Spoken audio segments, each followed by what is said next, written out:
भागवत है क्या और भागवत का वास्तव रूप में विश्लेषण क्या है और भागवत सुनने से होता क्या है, सुनिए। श्रीमद् भागवतम शास्त्रम कलौकीरेण भाषितम। कलयुग में भागवत से बड़ा कोई कल्प वृक्ष नहीं है। निगम कल्पतरोरगलितम फलम सुखमुखादमित दिव संयुतम पिबत भागवतम रसमालयम मुहुरहो रसका भूमि भावकः।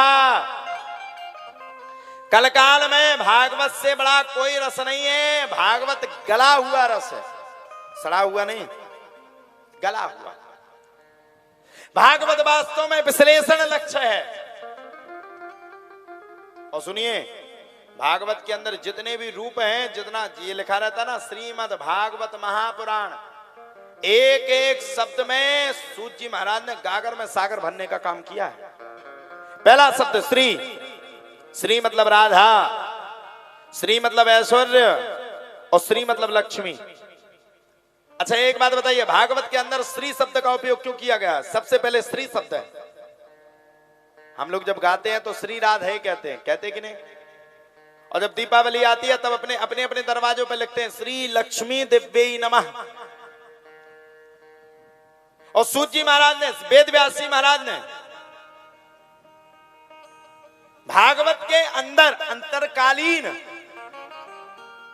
बाहर से श्री शब्द का उपयोग किया है। क्यों किया मैं आपको सुनाता हूं, समझिए।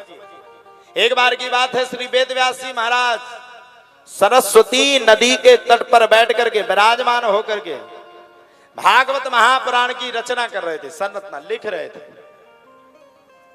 जब भागवत महापुराण लिख रहे थे इतने में माता लक्ष्मी प्रकट हो गई और माता लक्ष्मी ने प्रकट होकर के एक सांस में वेद व्यास जी महाराज के सामने प्रकट हो गई। अच्छा, माता लक्ष्मी जब प्रकट हुई तब तो एक सांस में भगवान ने तुरंत तत्काल माता लक्ष्मी को प्रणाम किया और माता लक्ष्मी को प्रणाम करके वेद व्यास जी महाराज ने कहा, मैया हमारे तो भाग खुल गए, आज आपके हमें साक्षात्कार पुण्य रूपी दर्शन प्राप्त हो गए और माता आप यहां तक भक्ति आए हैं, आप हमें आदेश करती हमें आ जाते। माता लक्ष्मी बोली, वेद व्यास जी महाराज आने का भी मेरा एक कारण है और मैं इसलिए जल्दी आई हूं, मैंने सुना कि तुम भागवत महापुराण की रचना कर रहे हो, भागवत महापुराण लिख रहे हो। जब वेद व्यास जी महाराज ने कहा, बिल्कुल मैया लिख रहा हूं, बिल्कुल 100% लिख रहा हूं। बोले बिल्कुल, बोले हाँ। बोले लेकिन वेद व्यास जी महाराज तुमने भागवत में मेरा नाम कहीं नहीं लिखा, मेरे पति की पूरी कथा लिख दी, मेरा नाम नहीं है।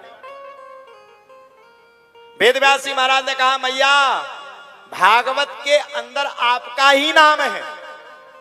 माता लक्ष्मी बोली, देख तेरे की अंदर मेरा क्या काम है। अच्छा एक बात बताओ, पहले भगवान विष्णु की जरूरत पड़ती है कि माता लक्ष्मी की जरूरत पड़ती है? किसकी जरूरत पड़ती बताओ ना। वीवीआईपी में बैठे हुए समस्त बड़े बड़े यजमान, हाँ, मुस्की बराबर चल रही है जिनकी, आधों को तो नींद आ रही है। अरे अच्छे गद्दा डले होंगे नीचे, बढ़िया चकाचक।